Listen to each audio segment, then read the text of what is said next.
Hi guys, it's your friend IB. In my previous video, I've been able to explain the cost of capital, cost of equity. Please feel free to go back to the previous video so that you can understand better. Now, in today's class, we'll be talking about the cost of debt. Cost of debt is a debt incurred by a firm.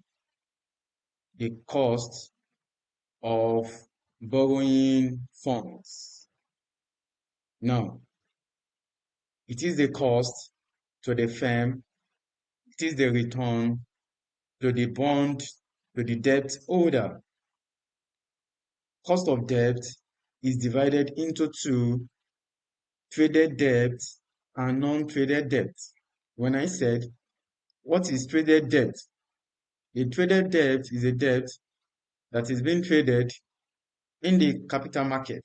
Remember that capital market is divided into two, which is the equity market and the debt market. Now, under the traded debt, there is preference shares, debenture, irredeemable debt, and redeemable debt, and also convertible debt. Non-traded debt are debts that cannot be traded in the capital market. We cannot determine their market value. We can't determine the market value of what this type of debt. Example of non-traded debt is bank loan. Bank loan. It cannot be determined by the market. Right? Now, the preference shares. Why is preference share under traded debt? Why? Why is it under debt?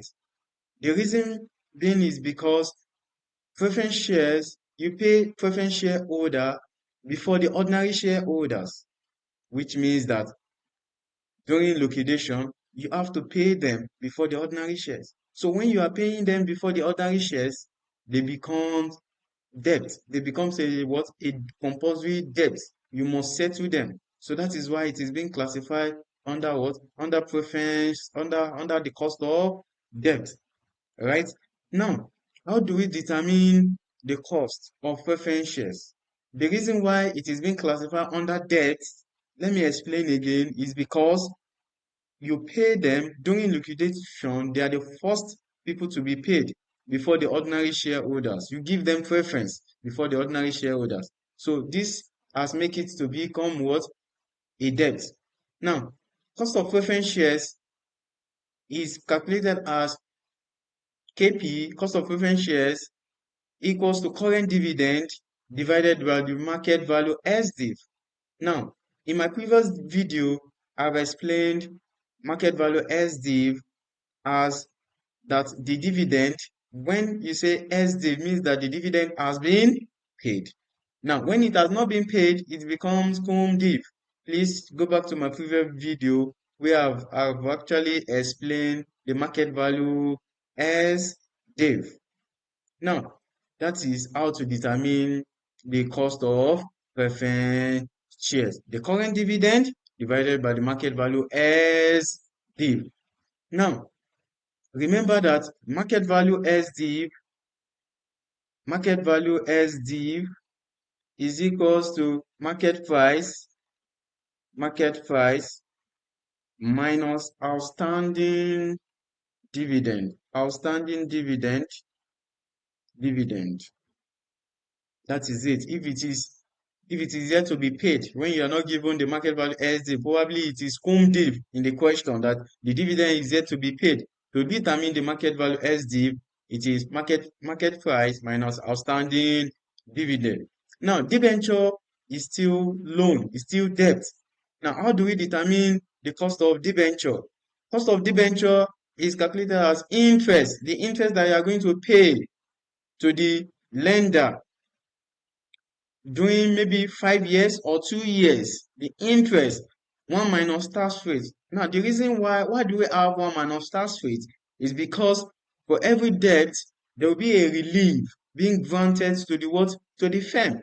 So which means that which make the cost to be what? To be lower. So there is a tax relief on that. So that is why we have 1 minus tax rate interest, 1 minus tax rate, right? Divided by market value as interest. Market value as interest means that the interest has actually what? Been paid. Now, when interest is yet to be paid, it becomes cum interest. Market value cum interest. Market value cum interest means that the interest is yet to what? Is yet to be paid. Now, when you will see in a question that, oh, the interest is yet to be paid, that is market value what? Cum interest. But when it has been paid, you will be told that you have market value as interest of this figure. Now, let's assume that in a question you are given that the market value is the interest is yet to be paid. Now, how do we determine the market value as interest? Now, market value as interest is calculated as the market price, market price, the market price of the debenture minus interest. The interest that you're going to pay at the end of the period. So we give us what? The market value as interest. The market price minus what? The interest. If the market price is 10 naira minus the interest, maybe 9 naira, 10 minus 9, that is 1 naira. Now, in my next video, I'm going to explain the irredeemable debt, redeemable debt, and convertible debt. How do we determine the cost of all these debts? Step-by-step approach. So please like, comment, and share with your friends. See you in my next video. Thank you.